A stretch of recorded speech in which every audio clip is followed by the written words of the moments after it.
이거 먹어야죠. 누가 뺏어 이거 먹을까 한 입에. 아이고. 저희 말씀 그 맛은 저희 말을 어때요? 들으셨나 봐요.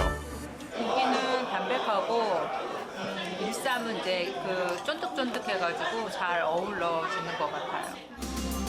오리 장작구이와 짝꿍 밀전병 그것이 궁금하다. 밀전병 대신 무채를 썰어서 싸서 먹어봤는데 오리고기하고 이렇게 겉돌아요. 근데 밀전병을 붙여가지고 씹으면은 아주 착착 이겨져서 맛이 더 좋습니다. 감칠맛이 날 것 같아요. 밀전병 만들기 어렵지 않아요. 밀가루와 소금, 물이 밀전병 재료의 끝. 오리고기의 맛을 위해 일부러 슴슴하게 만든대요. 그리고 제일 중요한 게 또 하나 있어요. 뭔데요? 이겁니다. 이건 계량 스푼 아닌가요? 최대한 얇고 넓게 붙이는 것이 오리고기의 그 특유의 맛을 해치지 않는 포인트예요. 근데 이것도 일일이 다 붙이시고. 사장님의 손기술로 완성된 얇은 밀전병. 와. 부드럽고 담백한 밀전병에 오리고기와 함께 취향껏 채소를 넣어 먹으면 얼마나 맛있게요. 한 입 먹는 순간 저절로 고개가 끄덕여지는 맛이랍니다. 굉장히 얇고요. 굉장히 부드러워요. 하나 요 파절이나 이런 건 이제 밀쌈에서 먹으니까 너무 담백하고 좋아요. 쌈에다가 싸 먹으니까 뭔가 이 음식의 그 조화라든가 근데 그런 게 더 갖췄다고 좀 볼 수가 있겠죠. 대박집에선 오리 장작구이를 먹은 후 후식으로 꼭 먹어줘야 하는 음식이 있다는데 국물인데요. 음식이 일단. 나왔다 하면 젓가락 출동. 앞접시에 젓가락이요? 담기 바쁘다는 이 메뉴의 명언이군요. 정체는 뭐예요? 예전에 엄마가 해주셨던 우리 아하, 밀칼국수예요. 밀칼국수. 추억이 방울방울 엄마의 손맛을 떠오르게 하는 밀칼국수가 바로 두 번째 대박 메뉴. 자가제면으로 만들어 면발의 남다른 쫄깃함은 물론 깊은 맛의 국물로 손님들을 사로잡았다는데요. 후루룩 밀칼국수 한 입 먹으면요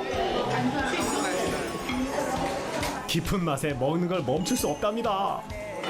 옛날에 엄마가 해주던 그 맛. 자꾸 먹고 싶은 맛? 저희는 이제 요리하는 사람이니까 이렇게 국물을 먹어보면 그러시군요. 너무 기쁜 맛이 있는 거예요. 국수 한 그릇을 먹어도 너무 잘 먹고 간다 그런 느낌 있죠. 또 요리하시는 분의 밀칼국수의 평가까지. 비법도 한번 파헤쳐 보자고요. 밀칼국수 육수엔 다양한 재료들이 들어간다는데 우리 밀칼국수 육수 뽑으려고요. 대파, 양파, 무 이런 것이 시원한 맛을 내주고요. 또 깊은 맛을 내주는 거는 멸치하고 다시마 마무리를 바지락 쪽에가 바지락까지. 해주는 거죠. 와 밀칼국수 육수는 몇 시간을 끓여내는 건가요? 2시간 정도 끓이면은 이제 국물이 시원하고 아주 잘 우러납니다. 깔끔한 국물을 위해 일부러 면포에 담아 끓인다는 사장님. 그래서인지 2시간을 푹 우려내는데도 국물이 탁하지 않고 맑은 게 참 시원해 건강하네요, 보입니다. 아주. 국물이 준비됐다면 이제 면을 반죽할 시간. 그런데 포대에 담긴 건 이 밀가루가 아닙니다. 이 뭐예요? 우리 통밀이에요. 우리 밀. 김제평야에서 수확한 밀을 수매에다가 야. 여기서 재분을 하는 겁니다. 밀가루까지 옛날에 직접 그 내서 쓰세요? 향수가 이제 살아나기도 하고 옛날 맛이 그래서 이제 좋은 거죠. 통밀을 재분하기 전 꼭 거쳐야 하는 과정이 있다는데 그건 바로 석발기입니다. 빨기. 돌도 골라내고요. 먼지도 골라내고 통밀만 골라내는 거죠. 석발기로 통밀만 골라냈다면 이제 재분할 시간. 재분기에 통밀을 넣어주면요.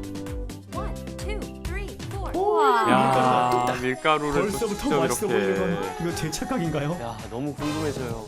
자, 근데 모든 밀가루가 과정이 너무 준비되면 번거로우니까 반죽기계에 대단하세요. 물과 함께 넣어 쫀득하게 반죽을 해주는데요. 와. 반죽할 땐 꼭 거치는 과정이 있답니다. 숙성시키는 거예요. 그래야 쫀득쫀득하고 맛있죠. 식감을 살리기 위해 2시간 숙성 후 제면기에 면을 넣고 뽑아주는데요. 통밀을 이용해 만든 만큼 갈색빛의 면이 특징이라네요. 그러네요. 면이 준비됐다면 이제 손님상에 나갈 차례. 그릇에 우와. 삶은 통밀면과 함께 정성스레 끓인 육수를 부어주고요. 야, 기네요. 김치와 애호박을 고명으로 우와. 올려주면 밀국수 완성입니다. 정성 아, 가득입니다. 진짜 맛있겠다.